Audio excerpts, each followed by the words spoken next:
Health research സ്കോളറിലേക്ക് വീണ്ടും സ്വാഗതം.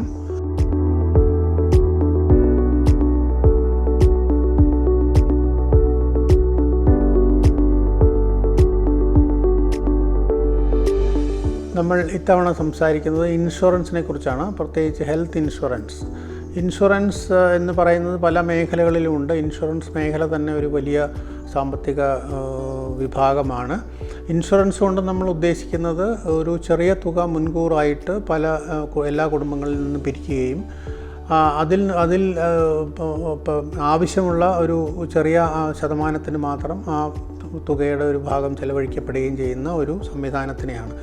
പലപ്പോഴും നമുക്ക് മുൻകൂട്ടി പറയാനാവാത്ത റിസ്ക് ഉള്ള മേഖലകളിലാണ് ഇൻഷുറൻസ് പ്രയോജനം ചെയ്യുന്നത്. പ്രത്യേകിച്ച് നമുക്കറിയാം, ഇപ്പോൾ വണ്ടിയുടെ ഇൻഷുറൻസ്, വണ്ടിക്ക് എപ്പോഴാണ് ഒരു പ്രശ്നം വരുന്നതെന്ന് നമുക്ക് മുൻകൂട്ടി പ്രവചിക്കാൻ സാധ്യമല്ല. അതുകൊണ്ടാണ് നമ്മൾ ഇൻഷുർ ചെയ്യുന്നത്. അതുപോലെ തന്നെ ലൈഫ് ഇൻഷുറൻസ്, ഇപ്പോൾ കുടുംബനാഥനോ അല്ലെങ്കിൽ ഏതെങ്കിലും ഒരാൾക്ക് എന്തെങ്കിലും അപകടമോ മരണമോ സംഭവിച്ചാൽ മറ്റുള്ളവർക്ക് അതൊരു സാമ്പത്തികമായി ഒരു പ്രയോജനം ലഭിക്കത്തക്ക വിധത്തിലാണ് ലൈഫ് ഇൻഷുറൻസ് ചെയ്തിരിക്കുന്നത്. അവിടെയും നമുക്ക് മരണം നേരത്തെ പറയാൻ സാധിക്കാത്ത ഒരു കാര്യമായതുകൊണ്ടാണ് നമ്മൾ ഇൻഷുറൻസ് ഏർപ്പാട് ചെയ്യുന്നത്. അതുപോലെയുള്ള തന്നെയാണ് ആരോഗ്യ ഇൻഷുറൻസ്. ആരോഗ്യ മേഖലയിലും നേരത്തെ സൂചിപ്പിച്ചതുപോലെ വളരെ വലിയ ചില തുകകൾ ചിലപ്പോൾ പെട്ടെന്ന് ചിലവാക്കേണ്ടി വരും. പ്രത്യേകിച്ച് ചില ആധുനികമായ ചികിത്സാ രീതികൾ വളരെ സാമ്പത്തിക നഷ്ടം ഉളവാക്കുന്ന അല്ലെങ്കിൽ സാമ്പത്തികമായ വലിയ തുക ചിലവഴിക്കേണ്ടി വരുന്ന രീതിയിലുള്ള ചികിത്സകളാണ്. അപ്പോൾ അത് നമുക്ക് മുൻകൂട്ടി പറയാനും സാധിക്കില്ല ആർക്കെപ്പോഴാണ് വരിക എന്നുള്ളത്. ഇപ്പോൾ ക്യാൻസർ പോലെയോ അങ്ങനെയൊക്കെയുള്ള പല രോഗങ്ങളും ഇതിന് ഉദാഹരണങ്ങളാണ്. അങ്ങനെയുള്ള രോഗങ്ങൾ ഇപ്പോൾ കൂടി വരുന്നുമുണ്ട്. അതുകൊണ്ട് ഇൻഷുറൻസ് വളരെ പ്രധാനമാണ്.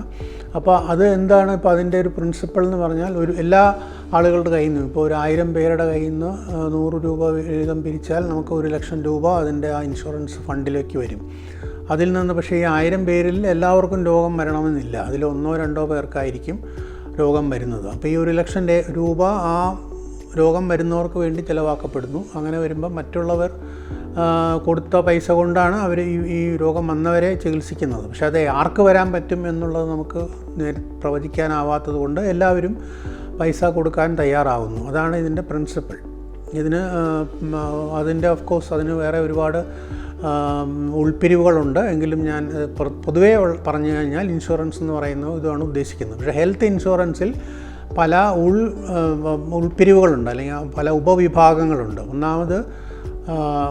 ഏറ്റവും പെട്ടെന്ന് മനസ്സിലാവുന്നത്, കുടുംബങ്ങൾ നേരിട്ട് അവർ തന്നെ വോളണ്ടറി സന്നദ്ധ ഇൻഷുറൻസ് എന്ന് പറയാം, അവർ തന്നെ ഇൻഷുറൻസ് വാങ്ങി പല പ്രൈവറ്റ് ഇൻഷുറൻസ് കമ്പനികളിൽ നിന്ന് നമുക്കറിയാം. ഇപ്പോൾ സ്റ്റാർ ഹെൽത്ത് എന്നൊക്കെ പറഞ്ഞതുപോലെ പല കമ്പനികളുണ്ട് നമ്മുടെ രാജ്യത്ത്. അത് ഇൻഷുറൻസ് നമുക്ക് എല്ലാ വർഷവും പുതുക്കാം. അപ്പം നമ്മുടെ ഒരു പ്രായമെല്ലാം അനുസരിച്ച് അവരൊരു തുക നിശ്ചയിക്കും.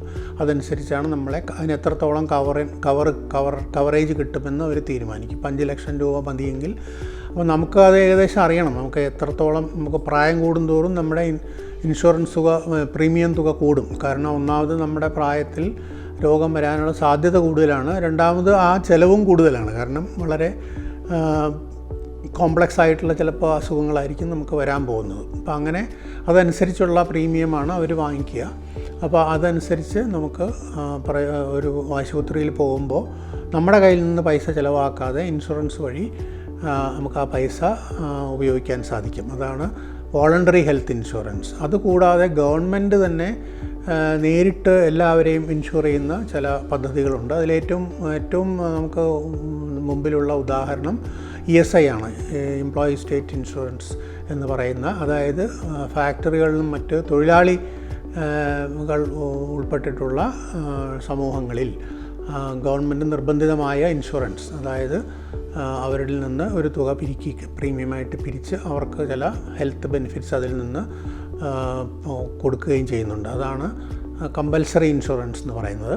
ഇത് രണ്ടും കൂടാതെ ഇപ്പോൾ നമുക്ക് പുതിയതായിട്ട് കഴിഞ്ഞ 10-15 വർഷമായിട്ട് നമുക്ക് ഗവൺമെൻറ്റിൻ്റെ നേതൃത്വത്തിൽ പാവപ്പെട്ട ആളുകൾക്ക് വേണ്ടി മാത്രം ഉള്ള ചില കമ്മ്യൂണിറ്റി ബെനിഫിറ്റുള്ള ഇൻഷുറൻസ്, RSBY, രാഷ്ട്രീയ സുരക്ഷാ ബീമ എന്നൊക്കെ പറയുന്ന പോലെയുള്ള ചില പദ്ധതികളുണ്ട്.